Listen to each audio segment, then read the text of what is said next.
Well, welcome to tonight's webinar. It's the first week in March 2019, and this is our first private webinar actually for the month of March. So I want to thank you guys. We've actually had quite a few new members sign up in the last couple of weeks. I'm sure it's because it's getting closer to golf season. So all the new members out there, I want to welcome you guys to being part of the Single Plane Academy. All those that have been members for us for a while, I want to thank you guys all for your continued membership, and hope you guys enjoyed these webinars and so on.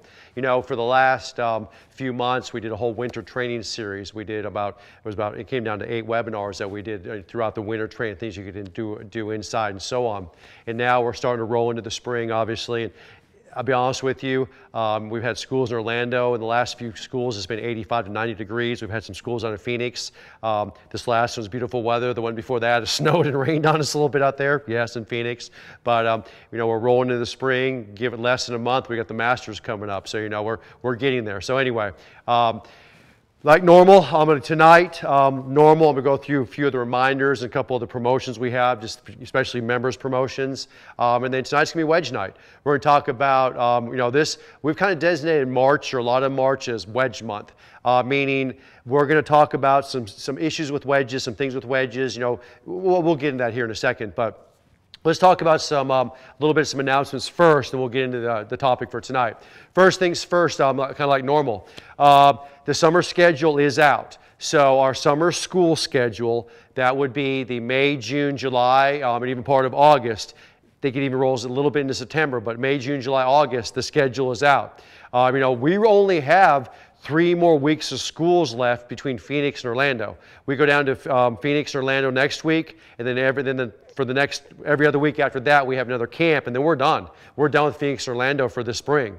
So end of April, we got a Houston school coming up. We roll into May. We got Oklahoma City schools.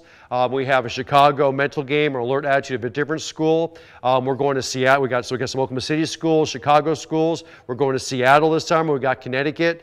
So guys, look on that schedule. The thing the guys wanted me to tell you all was that right now, a lot of the schools, that first part has gone off. You know, we do it by enrollment. And after the schools start hitting 25% full, it goes up to that next level. It gets up to that next level of cost. Now, members always get the best price for schools, obviously, so you're always getting better pricing no matter what level it's at than the general public, but you still have the levels. So if you're looking for a summer school anytime now between now and next fall, start looking in there. You know, I'd strongly suggest getting enrolled pretty quick. Second promotion for tonight, or second thing we talk about, is the ball promotion. And kind of 2 phases to this. And I'm going to get these out real quick for you. The ERC golf ball.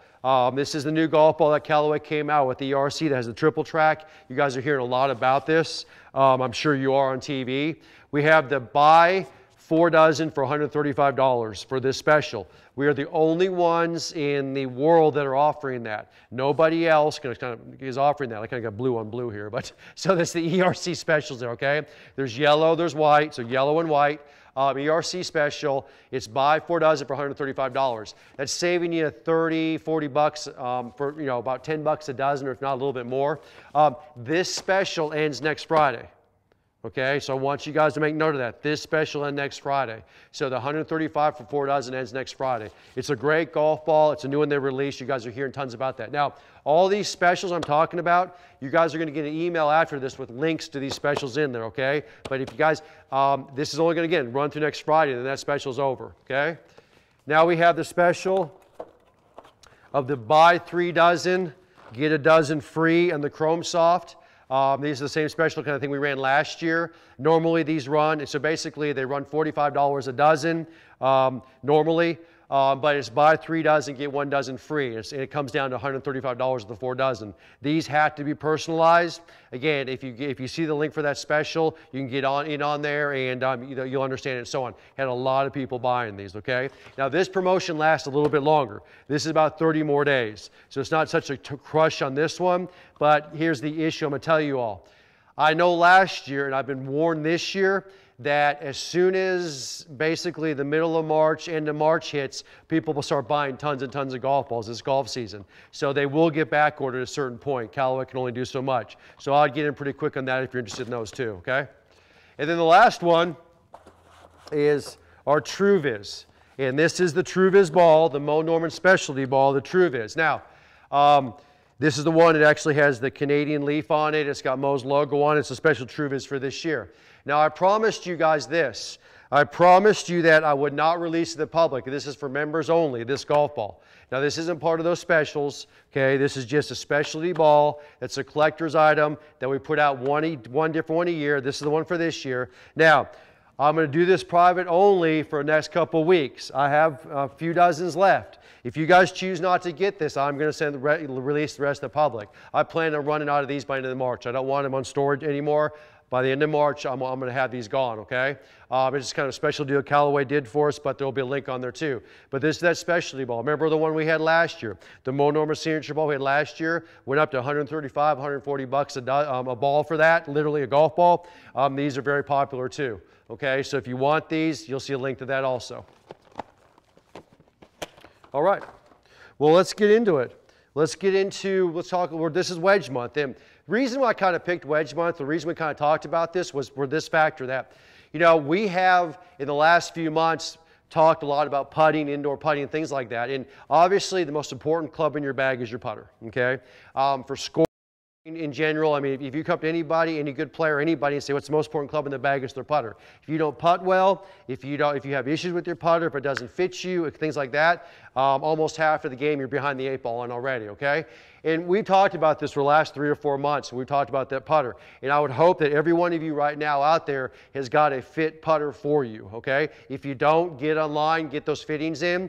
You can go get your putter adjusted or we can get you a new one, okay? But you got to have a fit putter. So we covered that. We've covered that a lot. Again, if you haven't done that, get in now, especially for all those new members. Second thing we covered, and we've done this in the last couple of months, was the driver.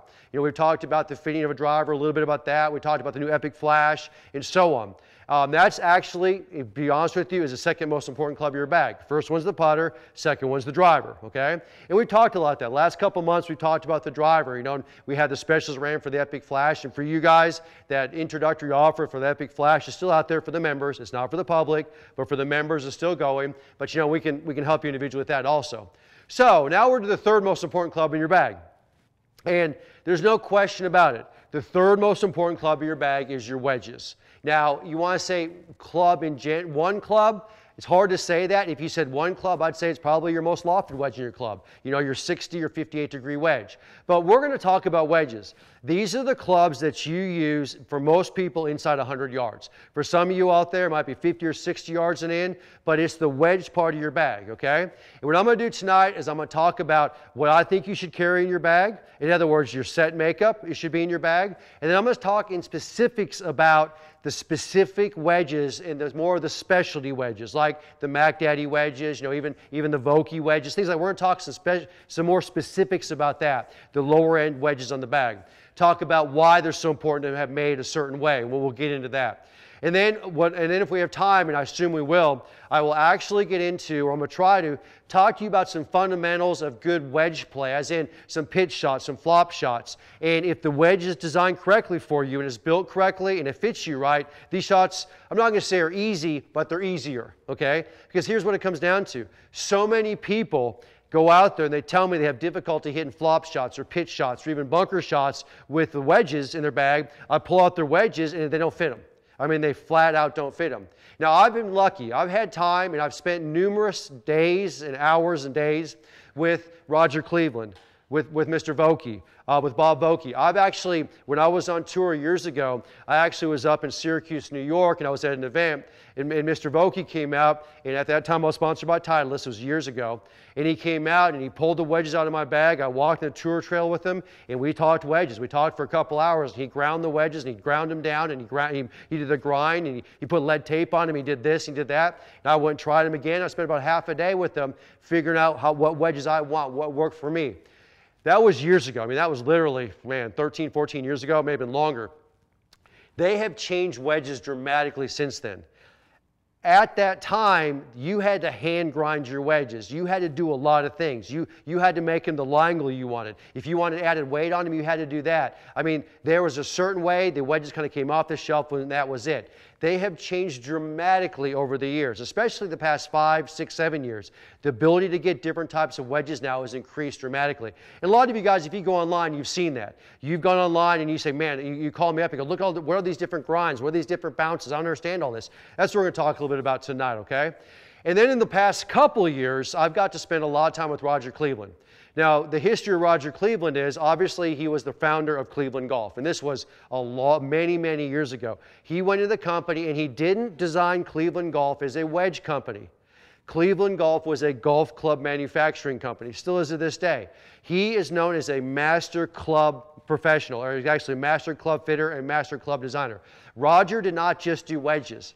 He does irons, he does drivers, he does fairways, hybrids, wedges.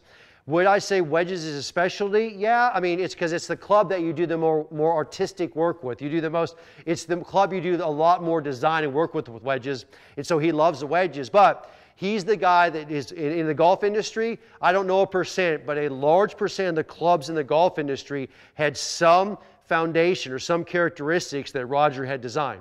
Well, about 18, 20 years ago, or maybe a little longer than that now, Roger sold Cleveland Golf. He sold it off. He then had to sit out, and he had to have a non-compete.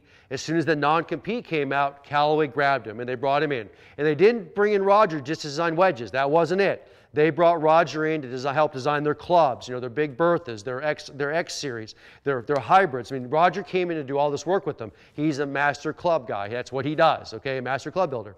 But then, obviously, his passion is wedges. So in the past few years, it's been quite a few now, he has gotten very heavily involved in wedges.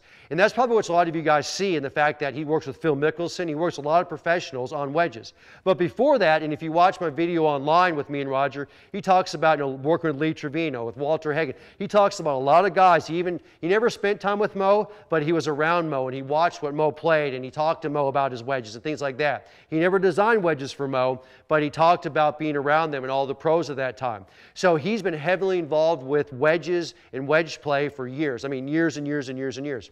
Well, I had the opportunity to go out to Callaway, and I was invited out, and I met Roger, and I kind of put our heads together. I said, Roger, I'd love to be able to design a wedge with you. Or put some of Mo's characteristics in wedges, what we believe makes a good wedge, which was similar to Mo, and go to your characteristics of the grinds and the way you guys set up wedges and put this together. And he was all for it. I mean, he loved that idea. So we were able to do that about 3 years ago. I actually went out with Roger. I brought a bunch of Mo's wedges out there. I brought what we liked in wedges, and we started putting our brains together. And we actually designed a wedge that fits our system, that fits our students. So that's kind of the history, or a little bit more of what we did with wedges. Now, I will get into more specifics about that shortly, okay? But that's kind of the basis. So when you hear me talk about Roger Cleveland, I'll probably talk about Bob Vokey. I'll talk things like that. That's kind of my history of where I am in wedges. Now, being that I love this short game, I believe, and we have phenomenal short game instruction in our school. I think it's the best in the world. But I put a heavy focus on short game, the scoring part of the game. I believe if you don't have the proper wedges in your bag, okay, there's no way to score well or score consistently. You just can't do it. And I look at it this way. The clubs in your bags are your tools, your driver, your hybrids, your irons, your fairways. Those are like the hammers in your bag. I mean, it's probably not a good word to put there or a good saying, but that's what that is. They're kind of like a tool. They're the kind of the tool that you're banging the ball down the fairway. You're 150 yards, you're trying to get it onto the green. You're trying to hit your fairways off the fairway, on the green or as close to the green as you can. I mean, that's what those clubs are all about. The wedges in your bag are your paintbrushes. It's like having a big paintbrush painting a wall with a driver, and then the wedges are that small paintbrush that paints the details. It's the artistic part of the game, okay? When you have wedges in your hand, you can play 5 different holes and have 5 different shots with that same wedge. You may be chipping one, you may be pitching one, you may want to have a bunker, you may want to hit a low skid one, you may want to hit one that hits high and soft, I mean, with the same club. And then you have different wedges you'd use for different situations, okay? That's what the wedges are all about, and having a properly designed, a properly fit wedge in your bag allows you to do this. If you don't, you're missing that part of the game. And that's critical. And part of the design of the wedge is that you can hit off of soft surface, you can hit off of hard surface, high grass, low grass, all things like that. That's part of having proper wedges in your bag. That's all included, okay? And we'll get more into that. But that's, again, I want you to kind of get a mind thought or a process of what we're going to go through tonight, okay? So let's get into this. And I want to start with just basic concept of what we believe you should have in your golf bag for wedges, okay? And I'm going to write some on the board here, and I'll kind of go back and forth, but first things first is I'm going to grab a few clubs here. And when we talk wedges in the bag, okay, and I've got a couple different ones here just for the fact that it's easier to see on the camera. When we talk wedges in the bag, the first thing most people have in their bag is their pitching wedge, okay? So it's going to be the pitching wedge. And typically, that is labeled as the P wedge, okay? So it's a pitching wedge. Now, there is other notoriety for this, but that's typically a wedge. This date, it used to, a few years back, it was the 44 to 46 degree wedge in your bag, okay? Now, with the way lofts have gotten on clubs go further now, they have low center of gravities, you can see this club going all the way from 40 degrees all the way down to 46 degrees. I mean, there's a pretty big variance in that, but it's still the pitching wedge. And that wedge in your bag, that pitching wedge, should match your set. It should match your 8-iron, your 9-iron, your 7-iron. So I have a pitching wedge right here, and I brought this out. This is one of my old ones. But I have a graphite shaft in there, okay? I've got a kind of a cast-type head in there. We'll talk about this in a minute. But it's a wedge that matches my set, okay? It's a graphite shaft to match my set. That's the pitching wedge. Okay, so that, for 99% of people, that's the pitching wedge in the bag. The next club below that will be what people call the gap or approach, okay? So, approach wedge, okay? Now, gap or approach wedge, okay?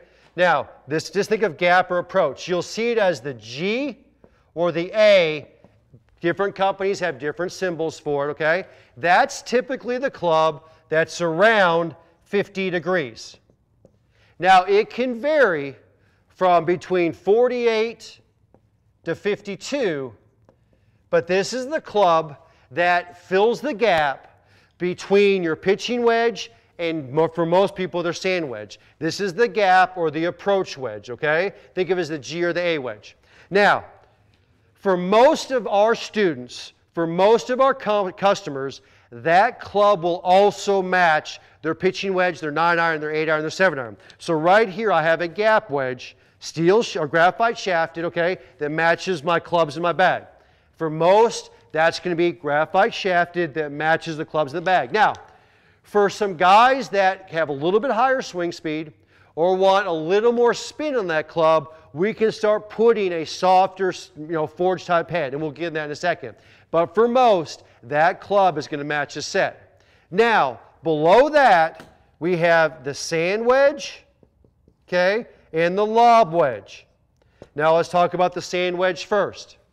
The sand wedge is basically, in most bags, about 54 to 56 degrees. It's going to be in that range. This is the club. Now, you hear sand wedge, but don't let that fool you. Years ago, it was a club that was used just out of the sand. It's not anymore. It hasn't for years and years. This club will, yes, for most people, will be used out of the sand, but it's for chipping, pitching, flop shots, sand shots. It can be used in all those characteristics with the proper makeup of that wedge, okay? But this club typically goes between 54 and 56 degrees. Now, I'm going to talk characteristics of it here in a second. Okay, the lob wedge is the one that goes between about 58 to 60 degrees, okay? And that's the one below the sand. This is 58 to 60 degrees. So, now the lob wedge, I strongly suggest that you carry a lob wedge. I strongly suggest our students carry one. The reason is that loft makes pitch shots, flop shots, short bunker shots much, much, much easier. In fact, if you look at my bag and my characteristics when I play golf, my putter's the #1 used club. My driver's a number 2 used club. That lob wedge by far is a number 3 used club in the bag. And for any good player, that's typically the way it is. In fact, they will wear out that lob wedge before any other club in their bag because of the characteristics of the club. The metal will wear out pretty quick, okay? So we carry a lob wedge. So if you look at this, this is a 4-wedge system. It's a pitch, a gap, a sand, and a lob. Now, there used to be a lot of people that carried 3 wedges. And what they would do is they'd carry a pitching wedge, they'd make a strong sand wedge, carry a lob wedge, they wouldn't carry the gap. The problem is clubs have become so de-lofted because the center of gravity has gotten so strong and they go so much further that it's really pretty necessary now to carry more wedges to fill the gap. In fact, it's more common to see 5 wedges now than it is to see 3 or less. Okay, if you were going to add more, and then we'll go into a different topic, you could add like an X wedge, which is basically typically a 64-degree wedge. It's a pretty high difficulty club. You hear Phil Mickelson talking about it and so on. But or you could add another gap wedge in the middle. We can add a secondary or tertiary gap wedge. Okay, but again, for most people, it's a pitching wedge matching the set, gap wedge matching the set. Now we get a sand and lob wedge, which is below that, okay? That's typical bag for 75% of the people. Now we're going to talk about, so that's the set makeup. That's what we look in the bag. Now for a minute what we're going to talk about is these 2 clubs down here, the sand wedge and the lob wedge. And we're going to go over some basic characteristics that is basically required, or almost, it's basically a must for everybody, okay, in these clubs. Now, I'm going to talk in general about the ones we design, which are the Mac Daddy 4 signature wedges. The Mac Daddy 4 signature wedges were made with Roger Cleveland and Callaway. And what they were done is they were designed in the likeness of what Mo loved in his wedges. There's a picture of it there. What Mo loved in his wedges, the optimal spin, the optimal grooves, what Roger put in the wedge to make the best wedge in the world, we designed it in this wedge, okay? So this club, by our model, our methodology, gives you the best chances for all those short game shots on the golf course, or those ones you could play. That's what we designed in here. These clubs, number 1, and I'm going to give you some general characteristics first. Here's number 1. These wedges should be, and it is required to be, steel shafted.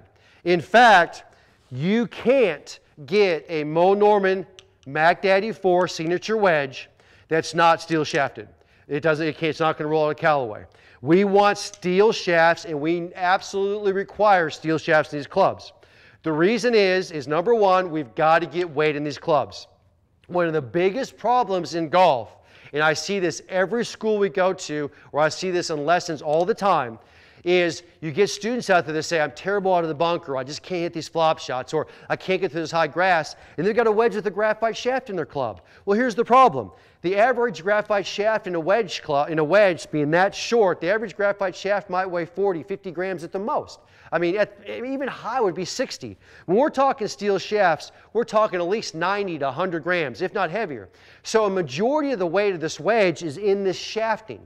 Well, if you don't have weight in this club, you're not going to belt. When it hits something, there's no mass behind it. And remember, most of the time you hit a wedge shot, it's a half shot, it's a 3/4 shot, it's a 1/4 shot. I mean, you're chipping around the green, you're hitting a little pitch shot, you're hitting a greenside bunker shot. You're not swinging at that full. You're not swinging a full shot. So now you're hitting a slower shot with hopefully acceleration, but if you don't have mass behind that shot, you're not going to get it out of that grass. You're not going to get it out of that bunker. I mean, you want to make your worst enemy in the world, take a lady, put her in her bunker, hand her a graphite shafted ladies club and say, get it out of the sand. She'll hate you. And why will she? Because it's such a light club. The head's light, the shaft's light. That sand absorbs all that shot. The mass of the club will not allow the ball to get out. Okay? Now, remember, these are the shortest clubs in your bag, typically besides your putter. These are the shortest clubs. So we've got to get weight in these clubs, in these short clubs. When you're talking driver length or fairway wood length, you can get weight in that club, but it's a lot longer. You've got more opportunity for weight. In these, you don't.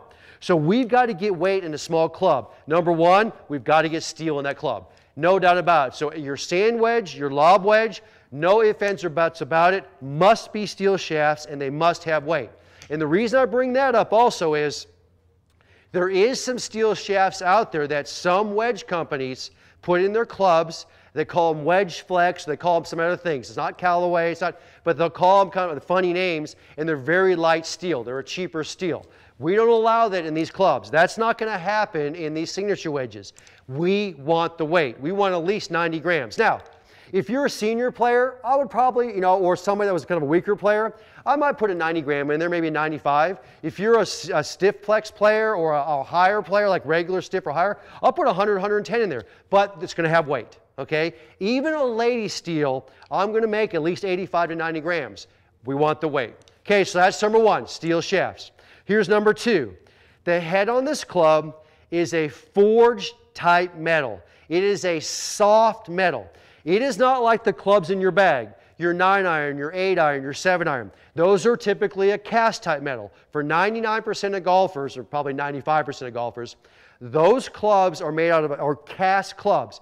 Now, those clubs are beautiful clubs. In other words, they'll last a long time. You can bang them together. You can hit them, they can rattle together in your trunk or in the cart. You can hit rocks in the range, and they'll still look pretty good. That's what most of you guys want. And the ability to have spin with those clubs is minimal, but it's good enough for 99% of players, myself included, for the full swing clubs. Again, the 9, the 8s, the 7s. That cast type club will create enough spin, enough feel and lift. It's a great club for us. But in these clubs, in the sand wedge and lob wedge, we're having half shots, we're having quarter shots, we're hitting out of high grass, we're hitting out of bunkers. We've got to be able to create more spin with a smaller swing. Because of that, we've got to get a softer type metal in the head. Now, it used to be called forged, where they would actually forge the metal. It was a very expensive process. Now what they've done is they've just got different metals that are softer metals. And I'm going to show you an example of a wedge here. This is a wedge. I'm going to see if we can zoom in on this. This is a wedge I had for about 3 months, okay? And it's a little older wedge here. I'm going to see if Keenan can zoom in on that. Is that about it, Keenan? Or can I come a little closer? You're good there? Now, if you look at that wedge, you see there it is. It is completely worn out in the front of that wedge, okay? Now, and I'll be real honest with you on this. I, at max, had that wedge 6 months. That's probably a 3 to 4 month wedge for me. You would never see that in a cast type club. That is a worn out wedge. Those grooves have worn down. It's actually sunk in a little bit there. It's worn out. The ball, I had enough balls there. I pitched, chipped, hit enough balls in that I wore that wedge out. You will see that in wedges. It's always interesting. I'll go to my students at the school, or I'll have a lesson, I'll talk to somebody, and they'll have some wedges in there that are 4 or 5 years old, and they're a forged type wedge, they're a beautiful wedge, and I'll look at them and they're brand new. Or they don't even have a mark on them, or they don't have that kind of mark on it. And I'm like, you need to practice your short game a little bit more. They look at me like, how do you know I don't practice that? And I said, because your wedges look brand new, man. You got a wedge that's 5 years old, you bought it 5 years ago, and there's hardly a mark on it. I've got a wedge here that I played 3 or 4 times, and I'm going to show you, see if Keenan can see this. Okay, I've had this one for 1 month. Can we see that right there? See that? And I'm already getting, that's starting to wear down a little bit. See those marks on there? Yeah, you can see it pretty well there. That's starting to wear down. I mean, no, the grooves are fine, but it's a soft metal, so it's like taking and putting some against sandpaper every single time, okay? So we want a forged type head, okay? The Mac Daddy 4s, the Titleist Vokey wedges, I mean, those are French. Now, I'm going to tell you guys something a little bit here. Be careful on this because, and this is where you can talk to me personally about this if you want to talk about wedges. There's many good wedges out there, okay?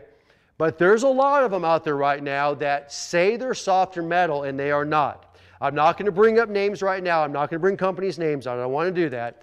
But you'll put them in a vise to bend, to bend some angles or do some work with them. And I will take these wedges and I'll try to bend them, and I can't move them a degree or two. I can take a Mac Daddy 4 or a Vokey wedge, and I can bend it 4 degrees down, I can bend it 4 degrees up. They bend like butter because the metal's so soft, okay? Even your cast clubs, you can bend a degree or two either direction for most cast clubs. There's some wedges out there that are some very popular wedges that you guys, you know the names of, that you can't bend the metal at all. Well, here's the deal. If I can't bend the metal of the neck, how soft is that metal in the face? I mean, it's the same metal. Kind of enough said. I mean, it's very telling. I mean, I can take a Mac Daddy 4, and I can literally go up to 4, 5, 6 degrees flat and go all the way up. I can make it up to a 10-degree adjustment and lie. That's huge, okay? That's how soft the metal is. So, it is a soft type metal head. That's the next thing. Here's the next. Now we're getting some a little bit more specifics here, okay? So, the next thing we're going to look at is the grooves on the face, because we're going to kind of go into that grooves. Now, Roger Cleveland has worked extensively, this is kind of his area of expertise, on grooves and maximizing grooves. In fact, most people in the industry will tell you Roger Cleveland has got the best grooves in the wedges. Because what he did, and I got a quick video here we're going to show you, is the golf USGA said they maximized the depth of the grooves, they maximized all this stuff with grooves and said, this was years ago because the people were getting carried away. Well, then Roger took those rules and said, okay, what can I do to now maximize the spin and grooves? So he did a groove and groove technology. He did some face technology. He added grooves to the face. He did everything possible, which is all legal, to get more spin for the golfers, the average golfer and the professional. So we have a video on this, guys. Okay, we're going to show you a real quick video on the Roger Cleveland groove. As a lifelong designer, I've spent thousands of hours searching for ways to give golfers more spin and control within the rules of golf. We've done that with our groove and groove technology in the Mac Daddy 4. So what exactly is it? Every groove is horizontally milled and saw cut using a proprietary cutter bit that's replaced after every 15 heads to ensure precise geometry. In between each of the 16 grooves, we precision mill 4 positive microfeatures. This combination of standard-sized grooves and micro-positives produce 84 contact points from the top to the bottom of the face to grip the ball. Those contact points promote more spin, and the difference it can make on pitches and chips can be dramatic, especially in the 30 and 40-yard range. This additional spin allows you to hit aggressive shots at the hole and stop it close, as opposed to trying to gauge a long rollout. The large grooves in the lofts 54 and 64 utilize our 5-degree design, renowned for its ability to generate maximum spin out of the rough and around the green. Lofts 52 and below have our 20-degree design, proven to promote high spin on full swings.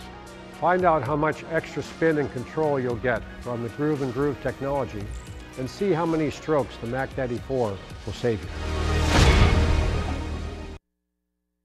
Can you imagine spending hours with that guy talking about wedges and what he's done? I mean, it was crazy. But you guys right there, that's the groove and groove technology. And I always love talking about this for a second, the fact that it's amazing to me when the guys will come to me and they'll say, you know, Tim, you wear out those grooves, those wedges so fast. Why don't you just take one of those tools and to fix the grooves? And I'm looking at a video like that and I'm like, well, I'm just destroying that wedge. And Roger would just, I mean, he'd have a heart attack if he said you're trying to change the groove. I mean, think about that. I'm going to replace my wedge when I start wearing out grooves. I actually have a lot of pride in that. I have a bag in my office full of my wedge with worn out grooves because that's how much you practice that short game. Anyway, you saw about the grooves there. Guys, it's about creating that spin. And just like he said in that, it's those 30 to 40-yard shots. And why did he say that? Because those are the shots that aren't full swing shots. Those are the shots that we got to shorten up that backswing, accelerate through. So the majority of the spin is not coming from it's not coming from this big long swing or this massive speed. It's coming from what? The spin of the ball, how soft the ball is, the grooves in the face. Okay, that's where most of the spin's coming from. That's why he did this groove and groove technology. And that's in the monormal signature wedge, the Mac Daddy monormal signature wedge. That's the grooves that are in it, okay, in the Mac Daddy 4. Okay, so you've got a soft forged type head. You have optimal grooves in it, okay? You have now a shaft on it that's got some weight, obviously with the weight of the head. So you've now got some weight behind that ball. You've got some incredible spin behind that ball, okay? You've now got a soft head that can create that spin. So it's not jumping off like a bouncy ball like it would off a cast head. It's coming off and holding that face and creating spin. Well, now what we're going to talk about for a second is the bottom of the club. And it's actually the grind that's on the bottom, okay? This is new in the past few years. In fact, it's so new that I still get people that email me a lot of times saying, what bounce do I need? What bounce do I need? Bounce on clubs has basically become irrelevant. And I want to state that again. Bounce on clubs, on wedges, is basically a mute factor now. If you call any club builder, Roger Cleveland, or any club designer, myself, you know, Bob Vogt, anybody, you ask about wedges and you start talking bounce, they're immediately going to talk to you about grind. Okay, when you say, they do not call you up. If Roger called me up or Bob Vogt called me up right now and said, hey Tim, what wedges do you play? He's not saying what bounce do you play in the wedges. He's saying what grind do you have in your wedges, okay? That grind overcomes or overtakes bounce. Okay? Now, grind is the way, and they've started doing this about 5-6 years ago. They've started offering these different grinds to the public. Before that, you just get a standard wedge with bounce on it, and you try to make it work. And what all the good players did is they put it on grinders and they ground the club down. Okay? That's why it's called a grind. because we literally hand grind it. And if you watch my video that's on our website with me and Roger, and I'm interviewing Roger, he talks about Lee Trevino continually grinding his clubs down, and Walter Hagen grinding his clubs down, and Mo Norman grinding his clubs down. In fact, I have a wedge here of Mo Norman's. This is one of his wedges, okay? This was basically, for him, it would have been comparable to a gap wedge. And the front of this wedge is ground down. I know, it's hard to see in this camera, but if you look at the front, it is ground down. It's made into what we consider a C grind, okay? So, ground the wedges down. We all did. Every good player did. You had to. What the grind on a wedge does is the way the club sits on the ground. It is how the club sits on the ground is the wedge. Or when you set up or attack it, it's how the wedge reacts to the ground by the grind. Now, I think we have some pictures here. I'm going to throw those pictures up, then I'm going to talk some more specifics about grind. So if you look on this, this is a C grind. And if you look on the bottom of it, you'll see it looks like a C, okay? So if you look at the bottom of that, it's ground out. So if you think that'd be flat across the bottom, that C grind has got a C cut out in that, okay? We have an S grind. Go see if we got that covered up. Okay, there's no cut on that. You see it's just flat across the bottom. So it's not, it doesn't have that rounded edge like a C on it. That's just flat across the bottom. Then we have a W grind. Okay, and that's just a wider. There's no grind on that. It's just flat across the bottom. It doesn't have that C grind. It's just flat across the bottom, okay? And those are three we have, guys? Okay, there's another one that Callaway has that's an X grind, and it's actually a very aggressive C grind. It's more like a C grind. But other companies also have grinds. Now, they name them different, and I'll tell you one right now. Vokey wedges, their M grind is comparable to the C grind in Callaway, okay? Their L grind and another one is comparable to an S grind. I mean, they're comparable. But if you're looking at wedges, we recommend, we strongly suggest, I can't say more than that, a C-type grind in the wedge. In fact, every Mac Daddy 4 signature wedge that we did has a C-type grind. In the past, they didn't carry these C grinds. In fact, they didn't offer these to anybody. They started this a few years ago. That's why we could start working with them. Now, what a C grind does is a C grind, when you sit up over a wedge, as you start pushing that wedge forward in the stance or bringing it back, it keeps the leading edge of the club against the ground. If you don't have a C grind, actually I'm going to pull one out here. I have an S grind right here. Okay, this is a C grind. I'm going to pull out a board here. Okay, so I'm going to see if we can get this on camera here. This is a C grind. When I set up with my hands barely leading, that's a pretty good camera there, that leading edge is right against the ground. In fact, there's not a millimeter between. And that's with the hands basically barely leading, that leading edge is on the ground of that wedge. Okay, and I'm going to kind of get it so you can kind of see it here. That's perfect view. That edge is on the ground. So the leading edge is against the ground. Now this is an S grind. So this is an S grind wedge. As I set this down, I'm going to go with camera here, look at the leading edge. In fact, I put my hands in the exact same spot. You can see that leading edge is up off the ground. To make that where it was against the ground, I would literally, to mimic that C grind, I literally have to go there. Well, you never get that far. See how that edge is against the ground now? Now I'm going to go back. That's where you'd be normally. Okay, that's where your hands would make impact. Now I'm going to get that C grind again. I think we got a good angle now. And I'm going to do the same thing with this C grind. And I'm going to put my hands in the same spot, and you see that edge, there you go, is right against that ground. Okay? In fact, I can bring my hands back a little bit, still against the ground. So what that C grind does is it keeps the leading edge of the club against the ground. Well, here's what happens. When you're hitting flop shots, you're hitting pitch shots, you're hitting bunker shots, our hands need to lead, obviously. But if the hands get even or slightly ahead, and you have an S grind or a W grind, and you get on a tight lie, you get in a fairway type lie, you get a hard pan lie type lie, you get in a hard bunker type lie. If you have an S grind or W grind and your hands barely lead, it's going to skip into that ball and you're going to blade the ball. So what golfers do is they have S grinds, they have W grinds, they have different grinds that are non-C grinds. They start trying to get their hands further ahead, or they start trying to flip it. They do all these funny things because the wedge is not working for them. When you have a proper grind on the wedge where that front edge stays down, now I can put that ball forward, I can put it back, I can move it all around in my stance, okay, and that leading edge is going to stay down. I can hit off tight lies, I can hit off thick lies, I can hit off high grass, thin grass, bunkers, hard bunkers, soft bunkers. It lets you play in everything. And in fact, it's almost impossible now for an average or even good player to get into a hard type bunker with an S grind or W grind and get the ball to the bunker, because the front edge isn't going to cut through it. It's going to bounce off it, okay? We've got to get through that harder sand and allow and let the fundamentals cut through it, let the fundamentals keep the club from digging too deep, but that club does the work for us. Now, I'm going to show you something interesting here. And I told you I'd have a bunch of wedges here. This right here is the signature Mac Daddy 4 wedge, okay? This is the one. That's the one you saw pictures of, and I won't show you it again. This is the new Callaway PM grind wedge. You guys have, some of you guys have heard about this, and I'll bring this in here. This is the new, just released this year, PM grind wedge. I'm going to go up, right up like that, and put it up, and right, I'm going to go like that. Okay. Now, if you look at this club, you're going to see a very dramatic difference in the toe. Okay? Now, here's interesting point number one. This new PM, which is Phil Mickelson grind wedge, they actually put a C grind in it starting this year. Last year they didn't have it in there, and I had a conversation with actually Mr. Cleveland, with Roger Cleveland, and I discussed how Phil had his C ground, but they weren't releasing those to the public yet. Well, they did, and he kind of went like, secret, hint, hint, we're going to do that. That's actually C grind. Now, let's talk about this wedge in comparison to the Mac Daddy for a second. The Mickelson grind, or the PM grind, is a great wedge. I love the wedge. It's got a C grind now. We can get with steel shafts. We can get the whole jazz. But here's the fault or the issue behind it.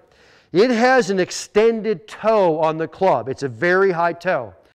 This toe, which Phil Mickelson likes, is because when he hits flop shots out of middle grass, high grass, middle rough, he cuts across it so much and gets his hands going across it so low that a lot of his shots hit high on the toe. So he wanted a bigger toe so there'd still be mass to hit that ball. This club, the Mac Daddies, don't have that, okay? They don't have that high toe. But for most of us, that doesn't matter because we don't hit that many shots anyway. Now, the disadvantage of this PM wedge is it has less mass in the bottom. So what they did is they took mass from the bottom of the club and they put it up towards the toe. Well, when you take mass off the bottom, now as you hit a shot, it's not going to go up that fast. It's not going to go up as fast. It's not going to hit that nice pitch as much as the Mac Daddy does, okay? And so think about this. They took mass off the bottom, they put it towards the toe to get a little bit hotter toe, so if you hit that shot high in the sand wedge, it'll still give you that feel. You wouldn't lose tons of distance. But taking the mass off the bottom made it more difficult to hit the pitch shots, the flop shots, the quick bunker shots, okay? So for most of my students, this is not a good wedge for them. This PM grind, because we don't hit that many shots that are going to hit high on the toe. We just don't, we're not that aggressive. We don't swing that hard down at wedges. We don't get that high on the toe. This club right here, the Mac Daddies are better because it has more mass in the bottom. It helps you hit up faster.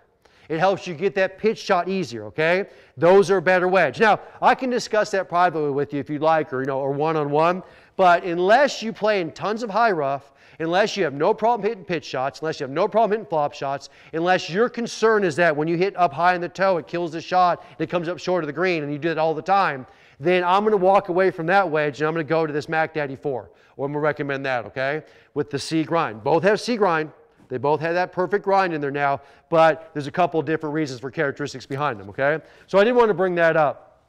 So we have right now, so think about the wedge we have right now. We have this one, and I'll bring up this as an example. We have this is called the Mac Daddy 4, signature wedge. It's got the forged type head, it's got the optimal grooves.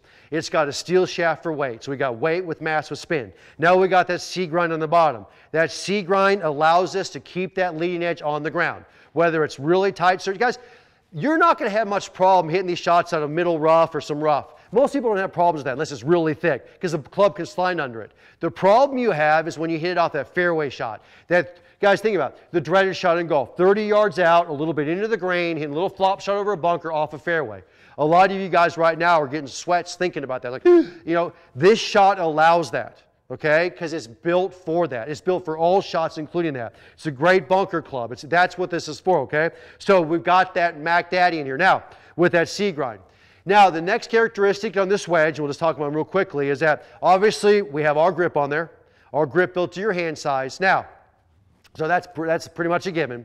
That comes with all these signature wedges. Two other characteristics, I'm going to go into a little topic just for a few minutes about, about how to work on flop shots and so on. Two other characteristics in this wedge is this. We build these wedges a little longer than if you ordered a conventional wedge built for you. Or if you built a wedge, if somebody came and fit you for, let's say, Titleist or Cleveland or someone else, and they built a wedge for you, this one is going to be slightly longer. And I'm not talking inches. I'm talking about a ½ to inch longer. The reason is because Mo loved to choke down in his wedges. He loved to have that wedge control. And if you actually notice this with Mo's wedge here, look at the grip. Look how long his grip is on his club. I mean, can you see that? They kind of go here. I mean, his grip was even longer. It's a couple inches longer. He loved choking down his clubs. Well, we want you at times, and we promote this in all our instruction, to choke down this club almost to the shaft, even come up to the end. Well, we're going to make it a little bit longer to make that a little bit easier, okay? And we're talking maybe a ½ inch up to an inch. Again, it depends on the individual.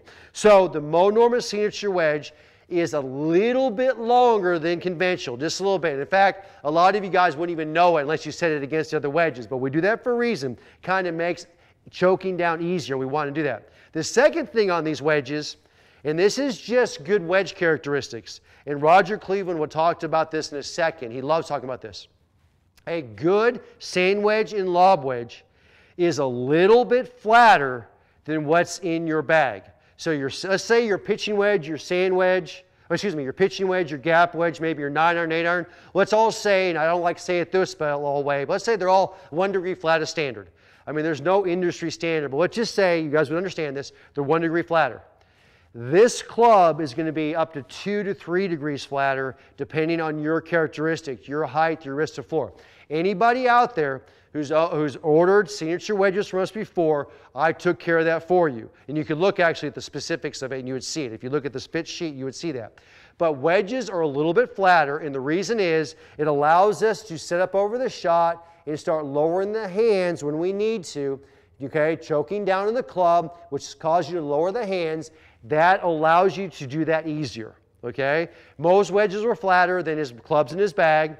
All professionals' wedges are a little bit flatter than the rest of the clubs in their bag. It's just a known fact. Well, if your wedge isn't that way, you're going to have some issues. When you start choking down that club, the toe's going to tend to rise up on it if you don't get really uptight on it or really close to it. So we make up for that, okay? So, I mean, we won't go in depth in that right now, but just trust me, we do that for you guys. We take care of that for you, okay?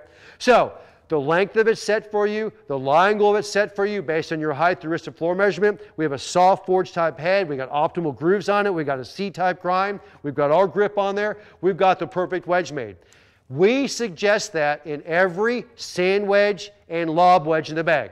So the 54, 56, the 60, the 58, 60s, those wedges should be made that way. Whether it's a Callaway, whether it's some other company, they should be made that way. You know, obviously you can get them from us, they're made that way. Now, the 52 degree, the gap wedge, if you choose to get a forge type head, a softer head with more spin, and a lot of people do, I carry one in my bag, I love it, it does not need to be C grind. It can be an S type grind. In fact, in most companies, it's not even available in C grind. It's not necessary.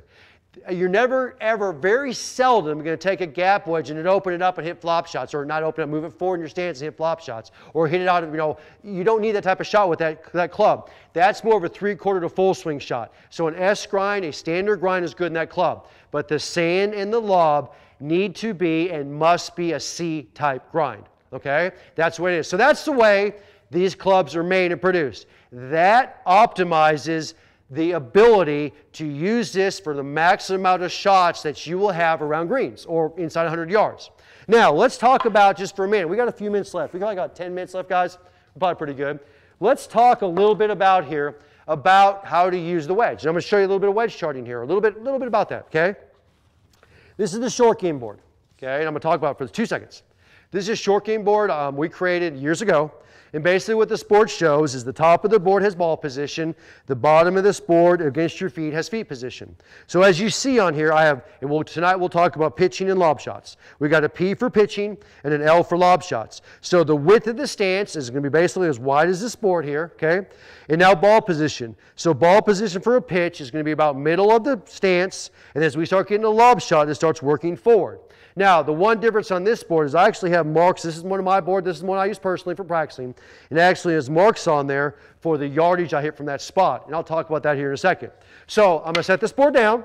Okay. Now, I'm not going to go into fundamentals on the open body and the shoulders. You guys can look that up. I mean, that would take a whole webinar. But basically what this is, and I'm going to do it tonight with some foam balls because I believe that you guys can practice inside. In fact, I got a couple emails this week, one from Chris out there who said that he's working on trying to play in a state amateur this year. And he said, it's still snow on the ground. He lives up north. He said, what can I do inside? Well, here's something you can do inside right here. This right here is working on your pitch shots or your even flop shots. Now, I suggest you can get on a tight carpet with this, maybe kind of a Berber type carpet, maybe some AstroTurf. In fact, a lot of pros, and I'm not going to suggest to you guys this at home, they can hit off a garage floor doing this. They can hit off something that's pretty hard doing this. Now, I'm not going to suggest that to you guys, but how hard the ground is pretty irrelevant on this. I like to get a nice tight carpet or something because you will know this wedge, if you hit it right with the appropriate made wedge, you'll get through the ball just fine, okay? So this isn't like sitting in the rough. This is like sitting in a tight fairway. I'm on a little bit of AstroTurf right here. I have a foam ball. This foam ball I can hit inside. It's like a little Nerf ball. I can hit this ball inside. It's not going to hurt a thing, okay? But I will know if it gets off the ground in a second. If this club does anything but act properly with the proper swing, it's going to blade it. It's going to bounce into it, okay? So right now I have a pitch shot. So I sit up with a pitch step type width stance, slightly open. I have the ball in the middle of my stance. I get this face square. So right now the face square. Now I push my hands slightly forward. I'm not choking down much of this yet, okay? And as I look up over this shot, I can physically see that front edge of that club is against the ground. That front edge of the club, because it is a C grind, is setting against that ground, okay? If I had any other kind of grind in my hand, that front edge would be up. And the only way I can make up for that would be to push my hands forward to get that edge down, but the problem with that is it de-lofts the club. And I want to say that again. So if I took right now, if I had the exact same lofted wedge here, and I set up and that front edge is up, now I have to push my hands to here to get that front edge down. I just turned that 50, 60, or that 60-degree wedge into a 45-degree wedge. The effective loft is gone, okay? The C grind allows that leading edge to stay down and hold the loft on the club. So now, my hands are slightly leading. I have an open stance, square shoulders. My hands are slightly leading. The front of the club is down. Now I'm just going to hit a small little soft pitch. I fold up and pitch through. And that ball immediately went up. I felt it bouncing against the ground, the wedge. It's a hard ground, and that ball immediately went up because that front edge, even with this hard ground, slid underneath that ball and went between the ground and the ball, pushing it up. If I would have had a hard wedge, a wedge with the front edge up, even off hard ground, with an improperly ground wedge on the bottom, that front edge would have bounced right into the ball and I would have bladed it, okay? So now, that was just a basic pitch. Now for me, hitting this shot, and guys, I'm hitting foam balls inside, but I know if I hit this shot outside, a nice little soft pitch right there, that's basically an 80-yard shot for me, between 70 and 80 yards. So now let's say I want to hit this a little higher and a little shorter. Well, now what I'm going to do, and I'm going to start moving that ball forward in my stance. So I've actually got up into lob zone now. That's what we call a little bit of a lob shot. A little higher, a little softer. So now what I do is I push that ball forward. Okay, it was back here. Now I've pushed it forward. Okay, now I still have my open stance. Now what I didn't do is I didn't go forward to get to that ball. I stayed right where I was. So I'm in this, my feet are in the same, and I went from this position to forward. Now, that ball is forward in my stance. Now I set up, my butt end of the club still points to my lead side. The front edge of that club is against the ground because of the grind. Now I can hit this shot, and now as I hit this shot from this position, because the ball's forward in my stance, it has more effective loft. Before in the middle of my stance, it basically had 60 degrees. As it gets forward now, the loft is increasing. Just like if I push this way forward, it increases the loft. So now the loft, the effective loft in this club is probably 70 degrees, 72, 73 degrees. So as I hit this shot, it's now going to go higher, faster. And I felt that. It went up faster and it'd go higher. So my lob shot from there is probably going to be 40, 50 yards, okay? So I can now start marking on my board when I'm outside practicing. I can start marking distances. I can start looking at height. I can start looking at the shot. But what I'm doing is I'm moving the ball forward in my stance to hit that ball higher and softer.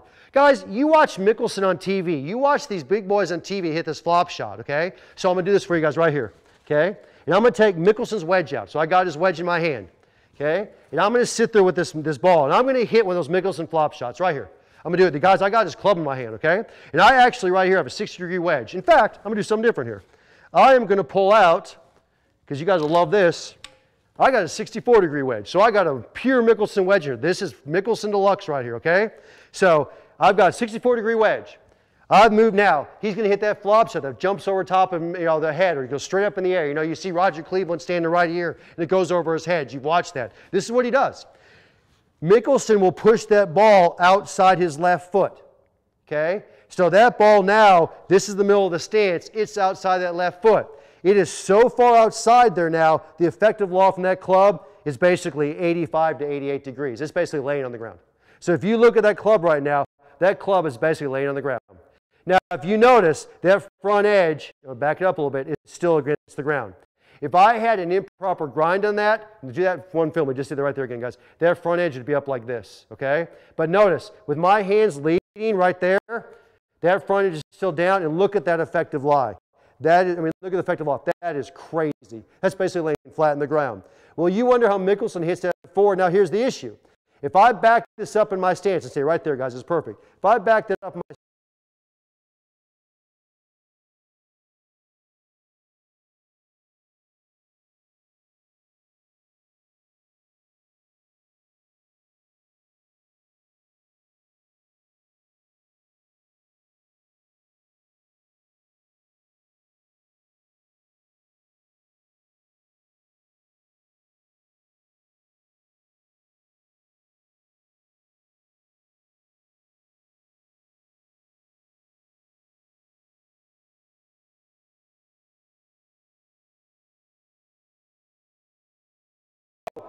all good players hit flop shots, move that ball forward. Now, I'm going to give you two notes here, or at least one, and then we'll get into the second one here because I know we're running out of time tonight. Be very careful on something for me. As you start practicing this at home, and I want everybody to start practicing this, this is how we practice it. We start with the ball in the middle of our stance. We can do foam balls inside or we can do it outside. We start hitting pitch shots in the middle of our stance. We keep our feet down, we keep our knees flexed. You guys have heard us say this 1,000 times. It's a fold motion, feet down, knees flexed. We take a short back swing, accelerate up. Beautiful shot. Now we start getting pretty proficient at that. We start moving it forward. And we still have to keep our feet down, our knees flexed. Be very careful. A lot of people, when they start moving it forward, do this. They start sliding to get to the ball because it's not comfortable. And as you slide to the ball, you de-loft the club. So you basically didn't do anything for your shot. And as you slide to the ball, we tend to cast it, we tend to fat it, we tend to thin it, or even shank it, okay? So we've got to stay back. So when I hit this shot from forward, I'm going to hit with a little golf ball here. When I hit this forward, and I was with a little golf ball there, I stayed back. Look, my foot is down, my knees are flexed. You did not see me, or my torso stayed back. You didn't see me go up.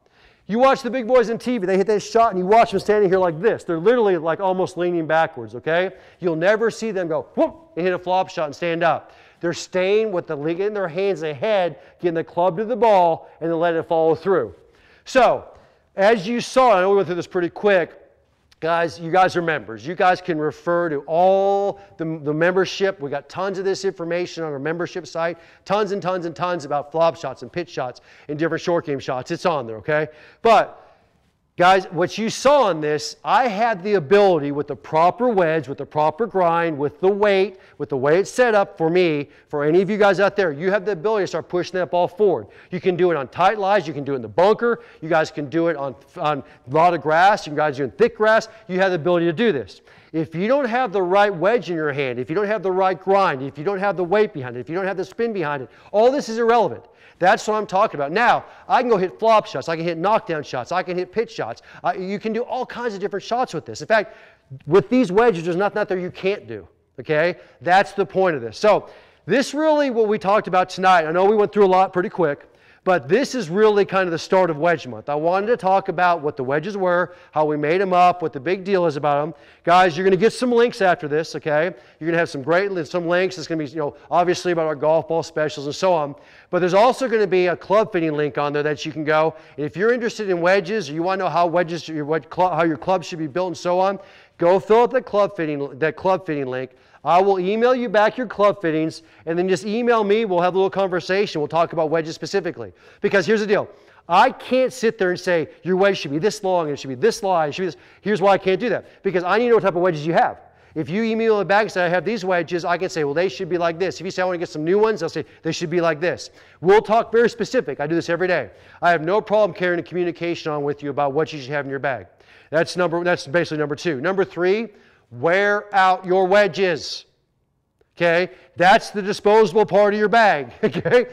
In that video I did with Roger Cleveland, Roger flat out said, I said, how often do pros wear out their wedges? And Roger made this comment. He said, he kind of was like, if he wants to say it to the public, he goes, basically monthly. And he said, or at least every couple, 2 to 3 months. Now, I'm not going to tell you, you guys are going to do that.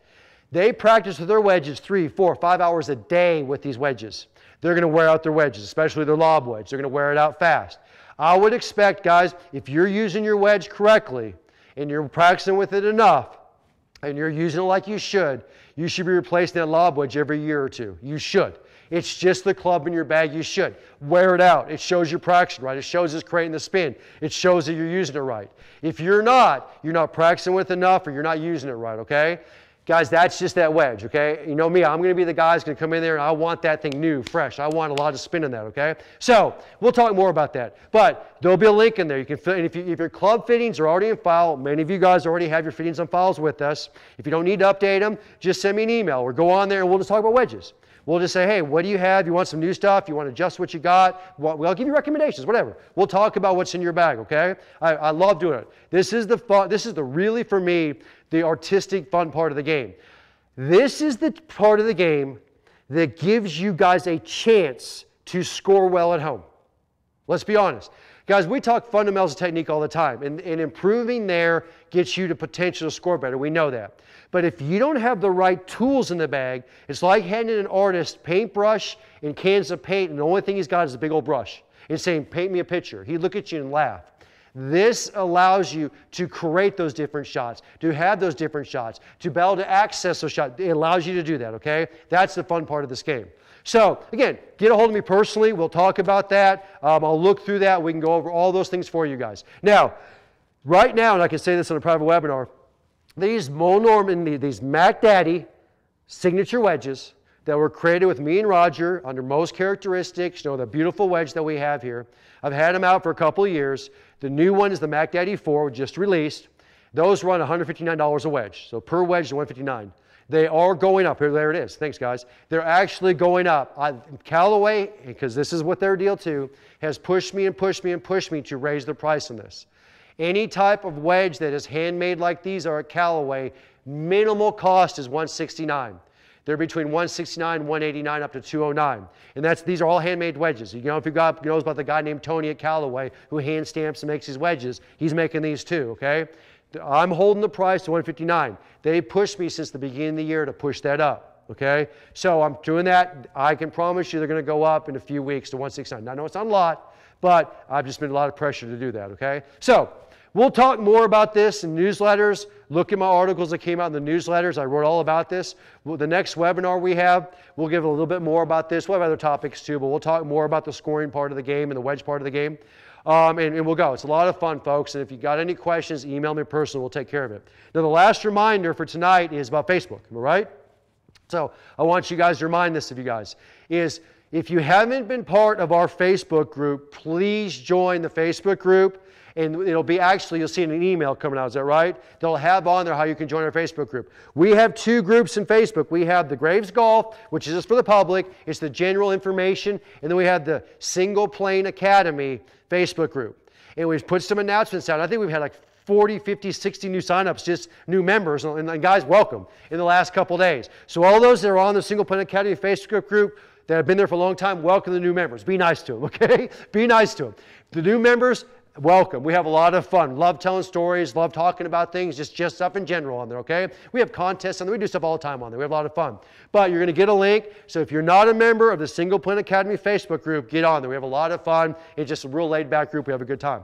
So guys, again, remember about the ERC golf balls? Remember about that? They're ending next week. That's special. We're going to get some links coming out in an email. If you don't get that email, you can always email us personally. Get a hold of me at timg@gravesgolf.com. timg@gravesgolf.com. Email me personally. I'll make sure I get the stuff to you. We'll get you guys taken care of, and we look forward to seeing you guys in the next webinar.